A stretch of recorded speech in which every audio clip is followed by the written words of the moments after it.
بسم الله الرحمن الرحيم نحمده ونصلي على رسوله الكريم أما بعد فعن أبي هريرة رضي الله عنه أن النبي صلى الله عليه وسلم كان يقول اللهم إني أعوذ بك من الفقر والقلة والذلة وأعوذ بك من أن أظلم أو أظلم رواه أبو داود. السلام عليكم ورحمة الله وبركاته. ஹதரத் Abu Hurairah ரலியல்லாஹு அன்ஹு அவர்கள் அறிவிக்கிறார்கள், அல்லாஹ்வின் தூதர் ஸல்லல்லாஹு அலைஹி வஸல்லம் அவர்கள்,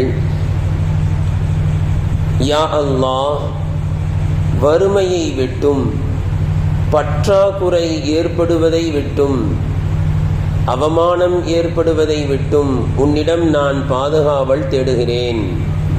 இன்னும் நான் அநீதம் செய்வதிலிருந்தும் என் மீது அநீதம் இழைக்கப்படுவதிலிருந்தும் உன்னிடம் நான் பாதுகாவல் தேடுகிறேன் என்று பிரார்த்தனை செய்பவர்களாக இருந்தார்கள். யா அல்லாஹ், வறுமையை விட்டும் பற்றாக்குறை ஏற்படுவதை விட்டும் இன்னும் இழிவை விட்டும் நான் உன்னிடம் பாதுகாவல் தேடுகிறேன். இன்னும் நான் பிறருக்கு அநீதம் செய்வதிலிருந்தும் என் மீது பிறரால் அநீதம் இழைக்கப்படுவதிலிருந்தும் உன்னிடம் நான் பாதுகாவல் தேடுகிறேன் என்று நபி ஸல்லல்லாஹு அலைஹி வஸல்லம் அவர்கள் உம்மத்தினருக்கு இந்த துஆவை கற்றுக் கொடுக்கும் முகமாக இந்த துஆவை அவ்வப்பொழுது செய்யக்கூடியவர்களாக இருந்தார்கள் என்று ஹதரத் அபூ ஹுரைரா ரலியல்லாஹு அன்ஹு அவர்கள் அறிவிக்கிறார்கள். கண்ணியத்திற்குரியவர்களே, இந்த துஆவில் நபி ஸல்லல்லாஹு அலைஹி வஸல்லம் அவர்கள் பாதுகாப்பு தேட வேண்டிய ஒரு 5 அம்சங்களை நபி ஸல்லல்லாஹு அலைஹி வஸல்லம் அவர்கள் குறிப்பிட்டிருக்கிறார்கள். அதில் முதலாவது அல் ஃபக்ரு.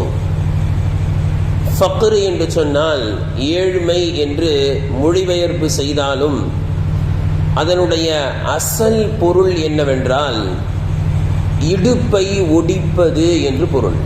ஃபக்ரு என்று சொன்னால் இடுப்பை ஒடிப்பது.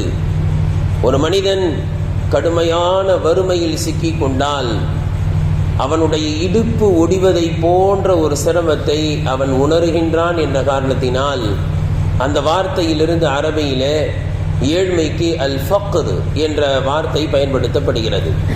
இதனுடைய கருத்து பொருளாகத்தான் ஏழ்மை, வறுமை, அடுத்தவரின் பால் தேவையாக இருப்பது, இது போன்ற அர்த்தங்களை எல்லாம் கருத்து பொருளாகத்தான் பயன்படுத்தப்படுகிறது.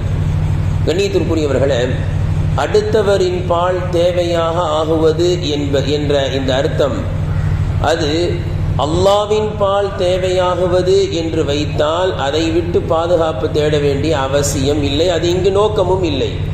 காரணம், எல்லா மனிதர்களும் அல்லாஹ்வின் பக்கம் தேவையுடையவர்களாகவே இருக்கிறார்கள். மனிதர்கள் மட்டுமல்ல, அல்லாஹ்வால் படைக்கப்பட்ட அனைத்து படைப்பினங்களும் அல்லாஹ்வின் பால் தேவையுடையவர்கள்தான். அல்லாஹ் தன்னுடைய திருமறையில் கூறுகின்றான், யா அய்யுஹன் நாஸ் அன்துமுல் ஃபுகராஉ இலல்லாஹ், நீங்கள் அனைவரும் அல்லாஹ்வின் பால் தேவையுடையவர்களாக, ஃபகீர்களாகவே நீங்கள் இருக்கிறீர்கள் என்று கூறுகிறான். எனவே உலகத்தில் எவ்வளவு செல்வங்கள் இருந்தாலும், செல்வம் படைத்திருந்தாலும், வசதி வாய்ப்புகள் இருந்தாலும் எல்லோரும் அல்லாஹ்வின் பால் தேவையுடையவர்கள் என்பதில் எந்த சந்தேகமும் இல்லை.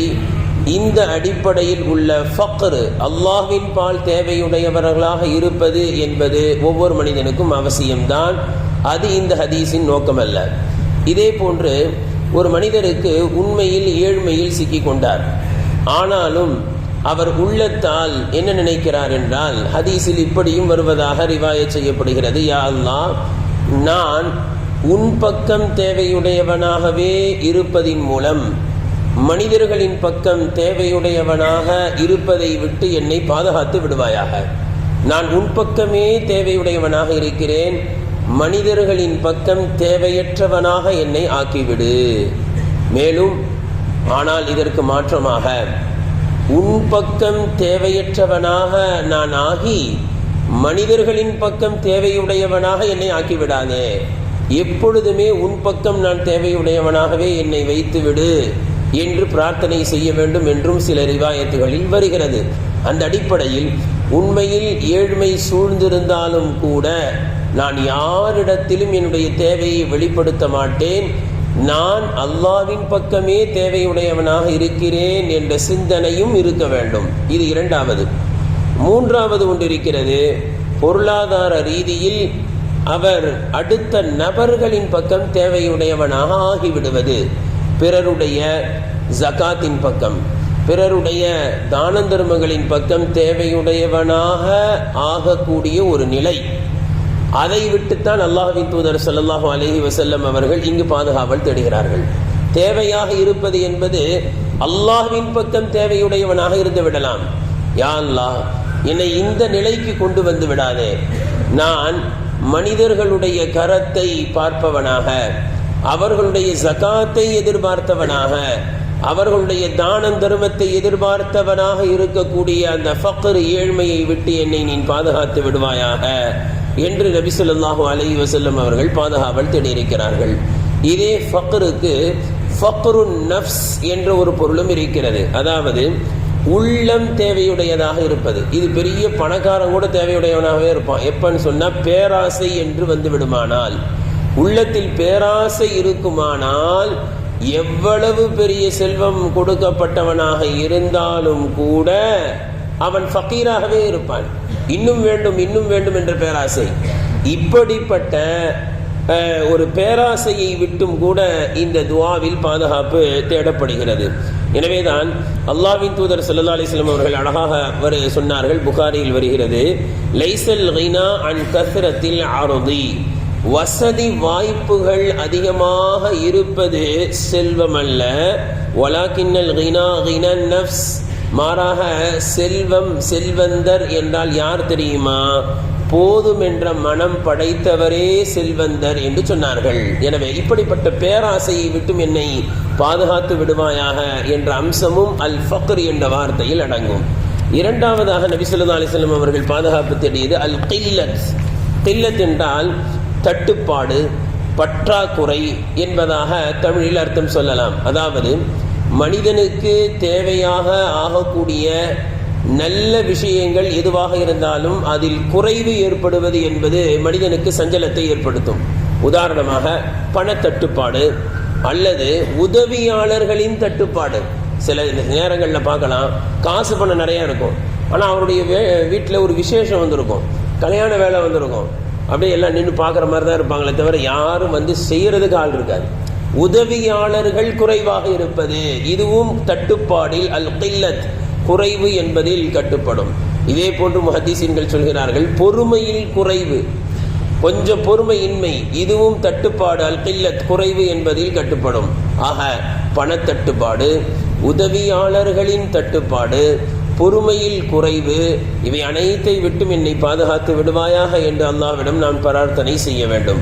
அடுத்த நபி அவர்கள் சொன்னார்கள், அல் தில்லா, இழிவை விட்டு, கேவலத்தை விட்டு, அவமானத்தை விட்டு என்னை பாதுகாப்பாயாக.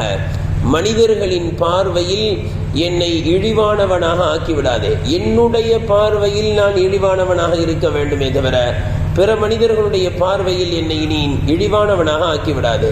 பொதுவாக பிற மனிதர்களுடைய பார்வையில் மனிதன் இரண்டு விதத்தில் இழிவானவனாக ஆகிவிடுகிறான். ஒன்று, அவனுடைய ஏழ்மையினால் இழிவாக பார்ப்பார்கள். இது பெரிய குறைபாடாக இல்லாவிட்டாலும் கூட இப்படி ஏழ்மையின் காரணத்தினால் இழிவாக பார்ப்பது அது பிற மக்களுடைய தவறு. ஆனால் மற்றொரு சந்தர்ப்பத்திலும் இழிவாக பார்ப்பார்கள். அது எப்பொழுது என்றால், இழிவான, தவறான, அசிங்கமான காரியத்தில் அவன் ஈடுபட்டு விட்டால், பாவமான காரியத்தில் அவன் ஈடுபட்டு விட்டால் பிற மக்கள் இழிவாக பார்ப்பார்கள். யா அல்லாஹ், அப்படிப்பட்ட இழிவை விட்டு, அசிங்கமான காரியத்தை நான் செய்து இழிவடைந்தவனாக, கேவலமடைந்தவனாக நான் ஆகுவதை விட்டு யா அல்லாஹ் என்னை பாதுகாத்து விடு என்று அல்லாஹ்விடம் பிரார்த்தனை செய்ய வேண்டும். அடுத்து நான்காவது, ஐந்தாவதாக, யா அல்லாஹ், நான் பிற மக்களுக்கு அநியாயம் செய்வதை விட்டும் என்னை நீ பாதுகாத்து விடு. பிற மனிதர்களால் நான் அநீதம் செய்யப்படுவதை விட்டும் என்னை நீ பாதுகாத்து விடு என்று அல்லாஹ்வின் தூதர் ஸல்லல்லாஹு அலைஹி வஸல்லம் அவர்கள் இந்த 5 அம்சங்களை விட்டு பாதுகாப்பு தேட வேண்டும் என்று நமக்கு கற்பித்து சென்றிருக்கிறார்கள். அல்லாஹு தாலா நம்மை ஏழ்மையை விட்டு, தட்டுப்பாடை விட்டு, இழிவை விட்டும், அநீதம் செய்வது, அநீதம் செய்யப்படுவது ஆகிய அனைத்தை விட்டும் அல்லாஹ் நம் அனைவர்களையும் பாதுகாப்பானாக. வாஹிர் தஅவானா அனில் ஹம்துலில்லாஹி ரப்பில் ஆலமீன்.